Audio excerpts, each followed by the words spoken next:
Hey, everybody, I'm Candid Frank. He's Aaron William, Freeland. And I got to tell you, what a great weekend of sports we got looking forward to. I got to tell you, we're going to talk about the Blue Jays, but I just want to say they've been a lot of fun to watch.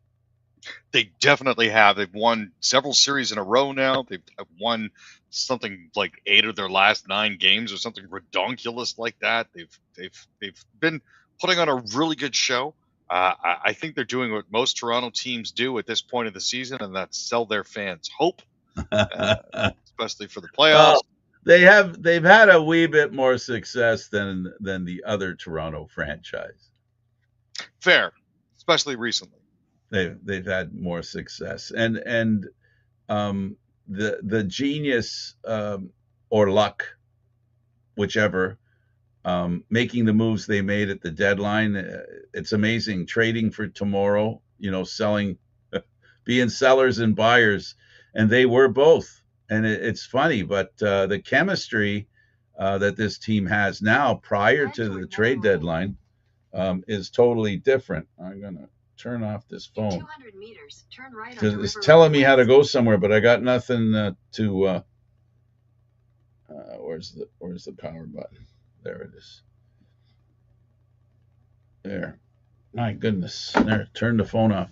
It's still trying to tell me how to get home, but there's nothing on the screen that says. Anyway, it's hanging out somewhere in the dark web. Okay, so yeah, let's start with the Leafs, and you've got Tavares fighting for some money with the CRA. Yeah, so when he was initially brought in, there was a bit of a bonus that was paid to him, specifically a $15.25 million U.S. signing bonus paid while he was still a U.S. resident. Now, Tavares and his legal team are arguing that the payment qualifies as an inducement under the Canadian and U.S. tax treaty and was properly taxed at the preferential 15% rate. I'm assuming because he submitted an NR 301 as well as an NR 73 in order to ensure that his reduced tax status was up to date. However, the CRA reassessed his 2018 filing in 2022, characterizing the money as employment income and thus fully taxable at Canadian tax rates, and seeking $6.85 million in taxes plus $1.2 million in interest, totaling nearly $8.05 million. Now, Bill Daly has been following the matter. Well, not Bill Daly himself, but Bill Daly has confirmed that the NHL is tracking the matter because they have to be cognizant of all issues that impact players to that extent. Now, obviously, the NHL has their own issues with Revenue Canada on some of their interpretations of the tax laws with their American clubs, so it's obviously something they're interested in and following. Patrick Marleau is simultaneously fighting his own similar CRA reassessment tied to bonuses structured into his 3-year deal with Toronto in 2017.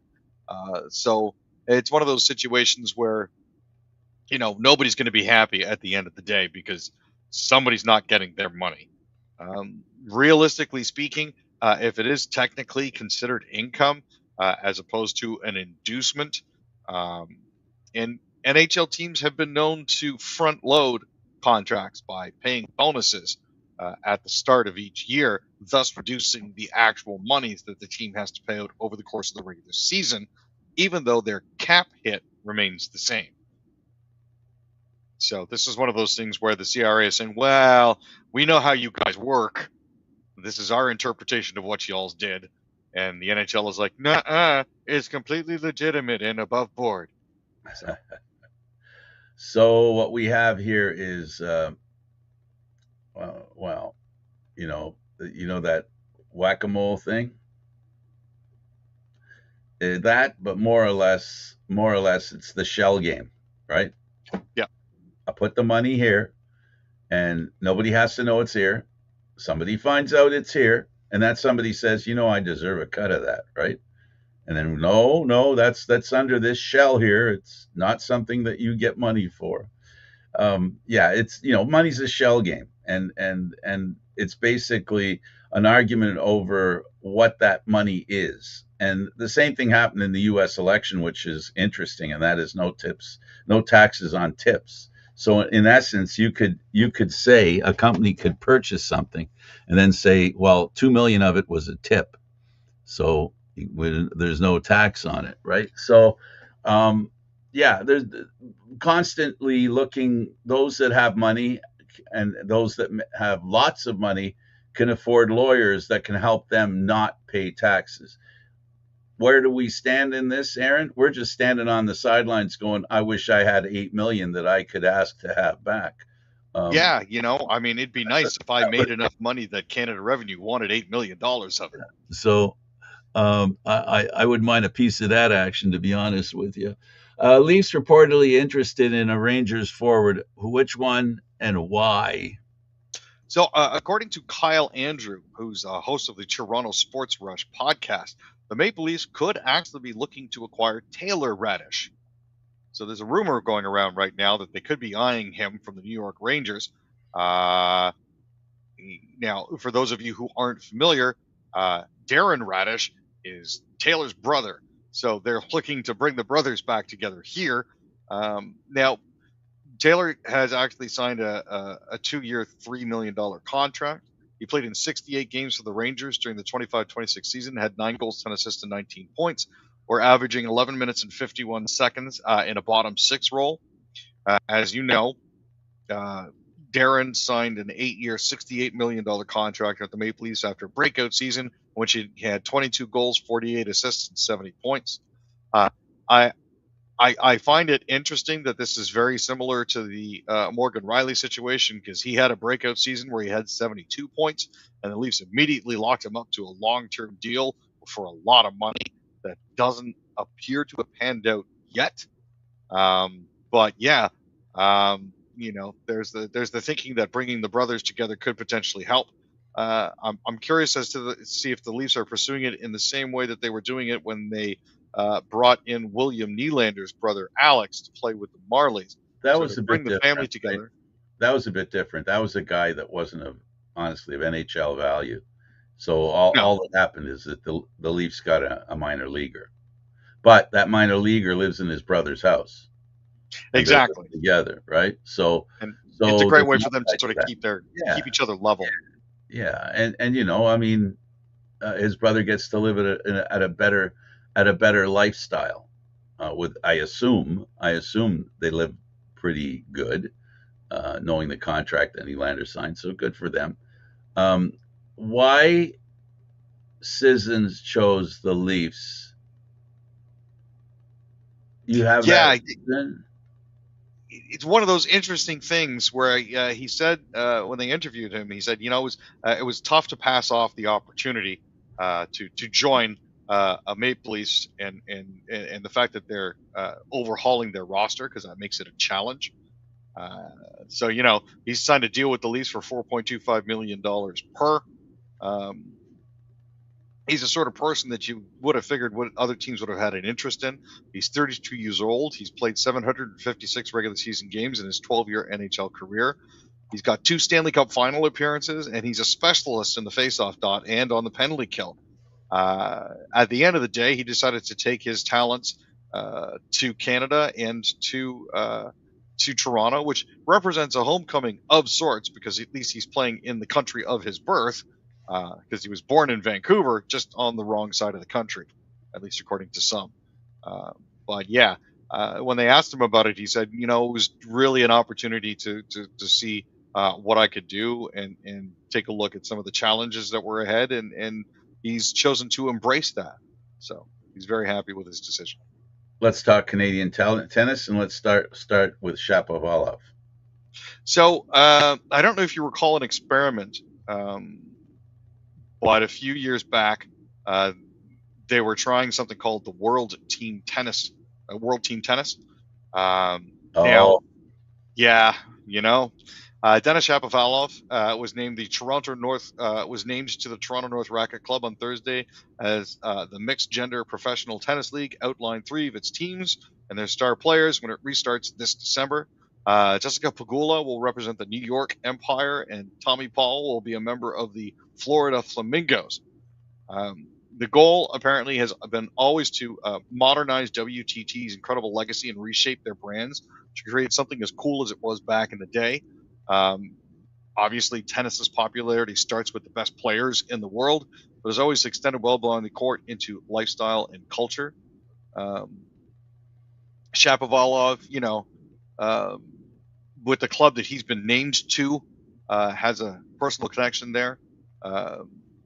Pegula was obviously easily enough to select in Buffalo because her parents own the Buffalo Bills and NHL Sabres. And as for the other guy, Paul, he lives in Boca Raton, Florida, so that was simple enough.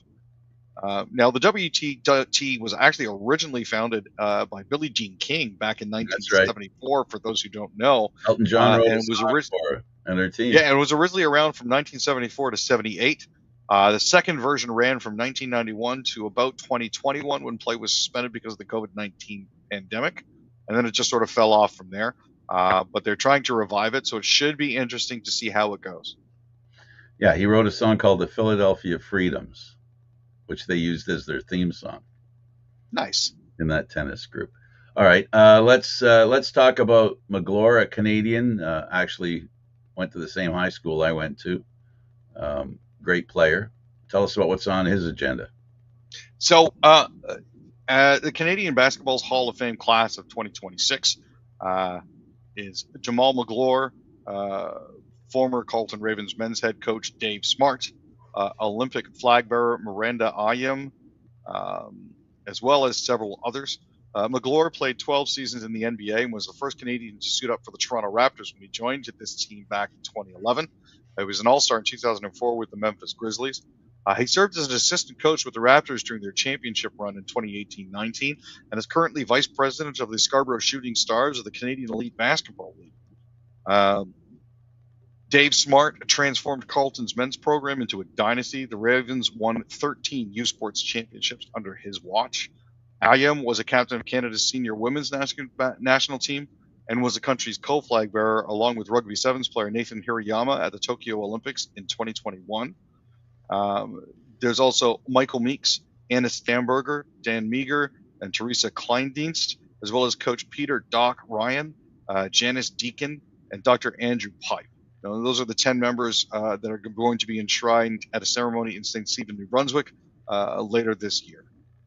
So congratulations to Jamal. Let's move on to TFC. And TFC tied a game late. They played well.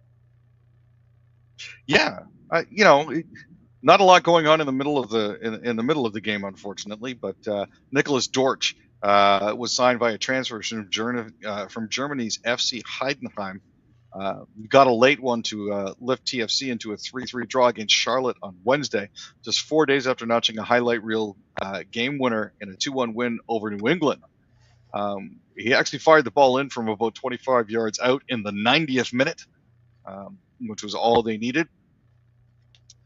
It's nice to see them getting a win here and there, but unfortunately at 4-7-9, TFC aren't going anywhere fast. But it's one of those things where they can't help themselves but pick up penalties. They did actually get a red card in the 56th minute. Walker Zimmerman drew that one. But the common complaint from some of the players after the game is they seem to be fighting the referees more than they actually do fighting the other team. It's a common complaint this year, unfortunately, and I don't think it's going to change anytime soon. Absolutely. Okay, let's talk about those Blue Jays. After losing 6 in a row in Tampa, they show up and win 2 of 3. Yeah, it's been a house of horrors for them, essentially. This is the first time the Jays have actually beaten the Rays since 2023, so it's been a while. Tropicana Field, of course, is not one that teams enjoy going to, mainly because the roof is clear, not very high, and it's very hard for defenders to read the ball. We saw that when Jesus Sanchez dropped one in the 7-6 loss the other night. You hit the catwalk, and where you hit the catwalk is a foul ball. If you hit it over here, it's a home run. You hit it over there, it's a ground rule double.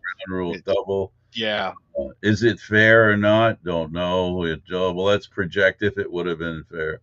Yeah, and then that really transparent roof, because that's what it is. It's transparent, and that transparency is basically, if you can imagine, looking into your window with the sun shining into the window and trying to find trying to swat a fly.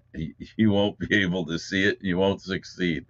It's like looking at the sun through wrinkled saran wrap. It's Absolutely. terrible.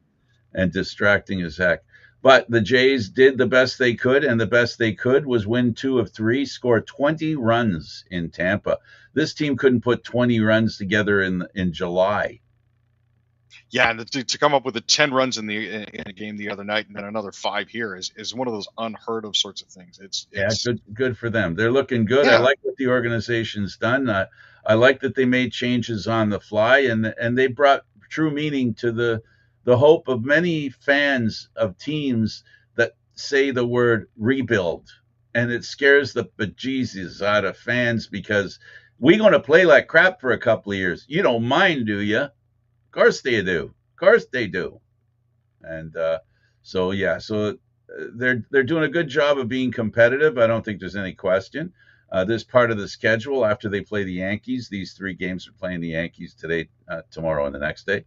And then that'll conclude all the teams that are in the playoffs that they'll be playing. Now they'll be playing teams beneath them for the rest of the season, teams that aren't in a playoff spot at this point.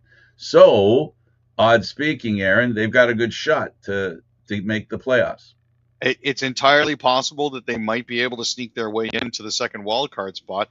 I think what's crazy for me is the Yankees are 72 and 55, and they are in the second or third wild card spot, which is absolutely ludicrous. The, They're behind. They're in the first one. Boston's in the second, and the Jays are fighting to get into the third slot.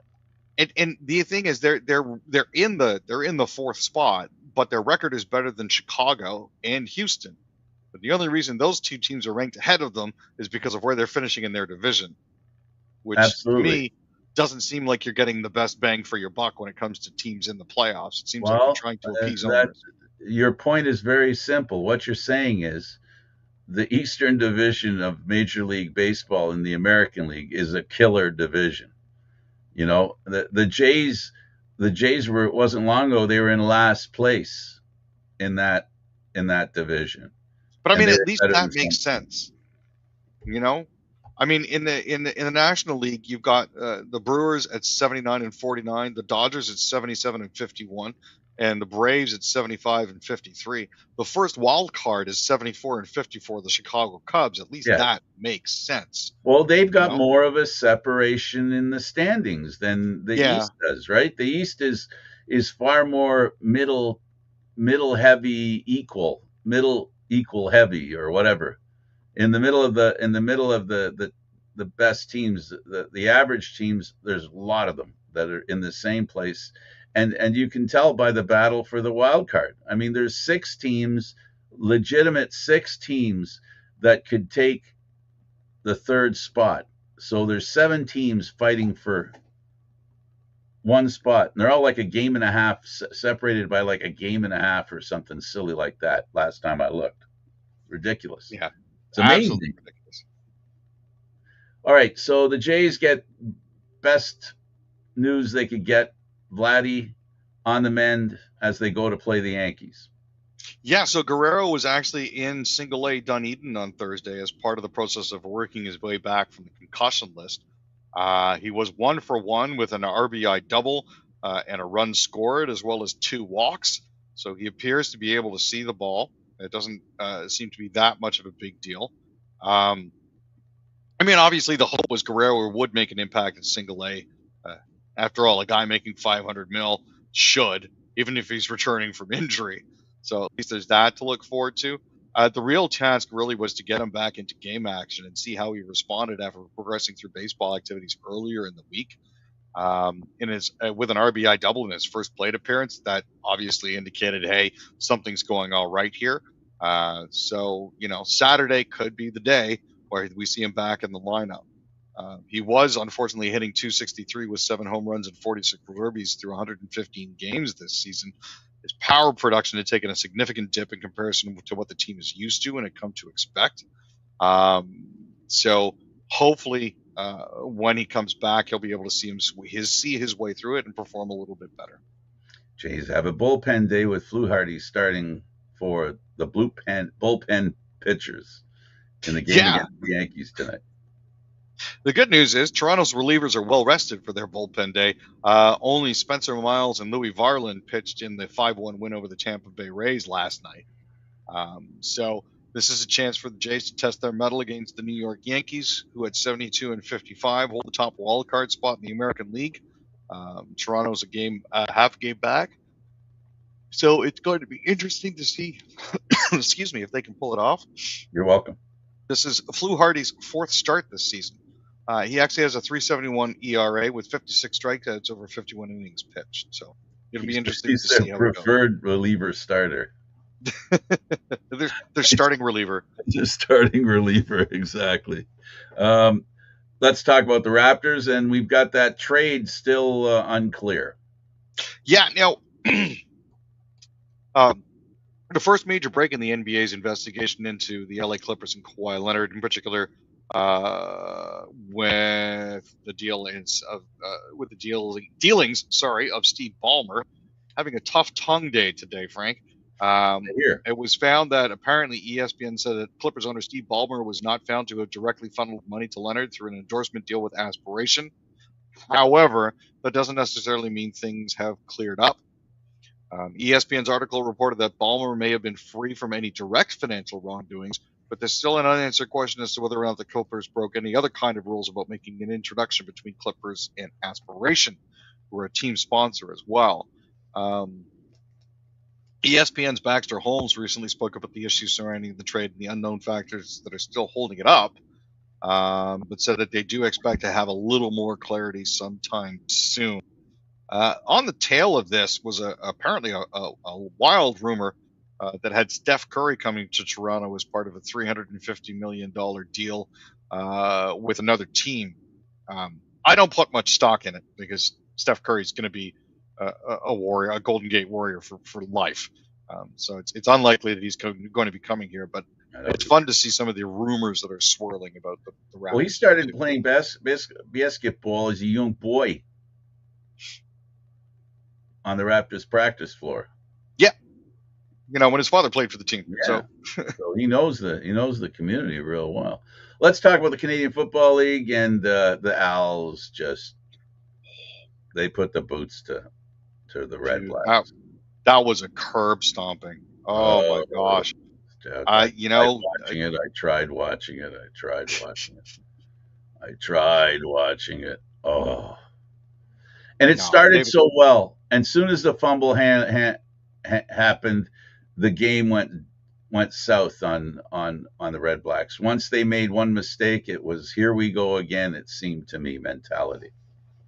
I'm not sure what was on the ball, but there were a couple plays there where it looked like it just popped out of the quarterback's hand as he was trying to pull it back to throw, and that to me is concerning. I don't think I've ever seen a team start 0-10, and I've been watching the CFL for a while. I don't think I've seen that happen. Do you remember the last time it happened? 2003 or 4, Edmonton. Oh yeah, no, you're right. That was a nightmare season. Anyway, yeah. I think it was 2004, but it doesn't matter. You can check. Let's carry on and talk about Williams and how he received a fine and why. So Deontay Williams has received a maximum fine for delivering a high hit on Dedrick Mills. They ruled it a high hit. Michael Fletcher was also fined for delivering a high hit on Ottawa quarterback Jake Meyer. And Brandon Kemp has been fined for delivering a tourist hit on Edmonton defensive lineman Noah Taylor. So now CFL doesn't announce the amount of the fines or the discipline related to dress code violations. $5,000 or $10,000. That's it. Yeah, and for these players, that's a significant chunk for them. It is because they don't make as much money as the other pros do. So it's a concern. They make in the tens of thousands. Let's talk about Max Verstappen. Interesting in F1. Yeah, very interesting things, actually. Max Verstappen has extended his contract with Red Bull to 2030. There was talk earlier in this year of him quitting F1 because he didn't like the regulations and because he felt it was too video gamey. with the power release and the push to pass and all of that sort of fun stuff. He had been linked with a move to McLaren after reports of a meeting in June between his representatives and McLaren management, including Zach Brown. Also, rumor of him going to Mercedes, which has been persistent for a while now. But as it turns out, yeah, he's still going to be one of the highest paid guys on the grid, and he's going to be under contract until 2030, which could cover a potential but not confirmed return to simpler V8 powered engines as opposed to the 50-50 hybrid split they have now. Now, other interesting news that's going on with Red Bull. Isak Hadjar, in their recent summer break, injured his wrist. So he's out for this race at the Dutch Grand Prix, which gives Liam Lawson a chance to step back in again. It also means former Red Bull driver Yuki Tsunoda will be stepping into Liam Lawson's seat in Racing Bulls. I just think it's interesting that the last time Liam Lawson got to race for Red Bull was when Danny Ricciardo broke his pinky in his right hand a couple years back at the same race. So it's going to be interesting to see exactly what happens here. And in that situation as well, Yuki Tsunoda replaced Liam Lawson at Racing Bulls. So it's going full circle. So, Aaron, there's other injuries. Hadjar is injured in F1. Yep. Yeah, he, as I just mentioned, he did break his wrist in a training accident over the 3-week break that they had, their miniature summer break. So Tsunoda is going to be stepping in for Lawson, who has been elevated to the head team again. Talk to me about Cadillac in F1. So there was a recent shakeup at Cadillac. They fired their team principal and brought in a new person to head it up. It's majority owned by TWG, or the Walter Group. Sorry. For those of you who aren't familiar, Mark Walter owns the LA Dodgers, owns the LA Lakers, also owns the Cadillac F1 team, as well as a chunk of the PWHL and the Premier League club Chelsea. Walter recently sold his stake in the Los Angeles Lakers to former Disney CEO Bob Iger and Jordan Kushner, the brother of Jared Kushner, who's married to Donald Trump's daughter Ivanka. Now, this all comes on the heels of Mark Walter divesting himself of shares in Geo Group, who used to run ICE prison facilities, as well as denying ICE the opportunity to stage on Los Angeles Dodgers property during the recent immigration crackdown. So, as a result of that, the DOJ has been investigating Mark Walter quite intensely, which could explain his sale of part of the LA Lakers. But, his desire to sell off, or his stated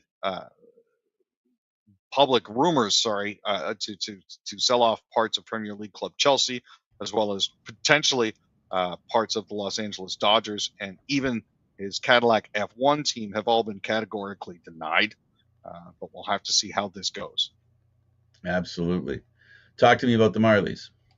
So, they've got a brand new season coming up. Home opener is going to be on October 3rd. They'll be raising the banner against the Hamilton Hammers. Those are the Bridgeport Tigers that have moved recently. That's the Islanders farm team. They put together a really good run. It's a tough road back. Steve Sullivan has a really tough task ahead of him. After going 36-26, 5-5, 4th in the North, 7th in the Eastern, and 15th in the AHL, they're going to have to try to get back to that. In addition, stories going around today indicate that their play-by-play guy, Todd Crocker, will be going up and joining the Maple Leafs. So congratulations to Todd on that. It sounds like a great step forward. We're looking to see how this goes. Aksiomov is going to be back. Luke Hames, who was a very pleasant surprise during their recent Calder Cup run, is potentially back as well. There's a close to 0% chance that Gavin McKenna is a Marley. Likewise, Easton Cowan won't be in the AHL either, especially after a playoff run where he had 8 goals and 10 assists. That said, the Marlies still have multiple prospects to watch. Ben Danford is a 20-year-old who's showing flashes of offensive brilliance and will likely get more time on the power play. Noah Chadwick is a bigger defenseman who at 21 is already making significant strides as a shutdown option. So we'll have to see how the team progresses from here, but it's certainly going to be an interesting season. How about those Habs? How are they doing? They're doing all right. I don't know if you recall this guy named Montembeau Yes. had a bit of a rough season. He had an 873 save percentage and a 343 goals against average. He actually was an got dropped. option for Team Canada. He was. He was also starting goalie for the Habs and got demoted to their third string spot by and was actually down in the AHL in December as well. But after a season to forget, I think he's actually well suited to have a bit of a bounce back season. Just a couple of years ago in 24-25, he actually had a 31-24-7 record and a 901 save percentage with a 282 goals against.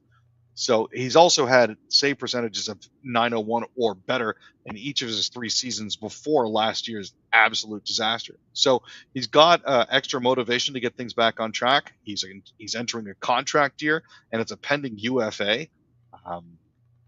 Typically, players, especially goalies, have strong years during contract years. So it'll be interesting to see if Montembeau can do just that from where he is. Yeah, very good for him. Let's talk about the Sens, and Batherson's looking for an 8-year. Yeah, he's got a very limited time left to do it. There's under a month to get himself an 8-year contract. As at the middle of September, you're not going to be able to go and get yourself an 8-year deal anymore. So the window on that is closing. They're not 100% sure exactly what the holdup is, but it'll be interesting to see if he can actually get that out of the team. Talk to me about the Jets. Sure. The Jets appear to be losing a little bit of confidence in their management. It's one of those things where they've had a bit of a fall off. They were 12th on the NHL's list, on the Athletics list about teams when it came to confidence in their front office. They won the President's Trophy. They made it into the playoffs at least successfully in the past few years. However, last year, after a run of free agent signings that didn't necessarily pan out, a thin prospect pool, and a season that ended without a playoff berth, they actually fell outside of the top 25 in the NHL to land at 26th overall. Now, there's still plenty of time for that to change as Winnipeg's core remains locked up long term. They've still got Scheifele, Connor, Morrissey, and Connor Hellebuck all under contract for years to come, despite the constant trade speculation surrounding Hellebuck. And I think that actually has been wearing on fan confidence, raising real questions about whether Cheveldayoff can navigate the organization through a rough year and a bit to come and get the Jets back on track as legitimate Stanley Cup contenders. And is it a problem having a team in Canada? That's the question that keeps coming up everywhere. Whack-a-mole. Let's talk about the Flames and their rebuild. Yeah, still not convincing everyone that they're going to be able to get it done. Recently Bleacher Report examined all 16 non-playoff teams and assessed whether their offseason moves were worthy of buying or selling. The Flames landed in the sell category, and the outlet wasn't convinced Calgary did enough to take a meaningful step forward in 26-27. One of Calgary's biggest long-term challenges going forward still is Jonathan Huberdeau's contract.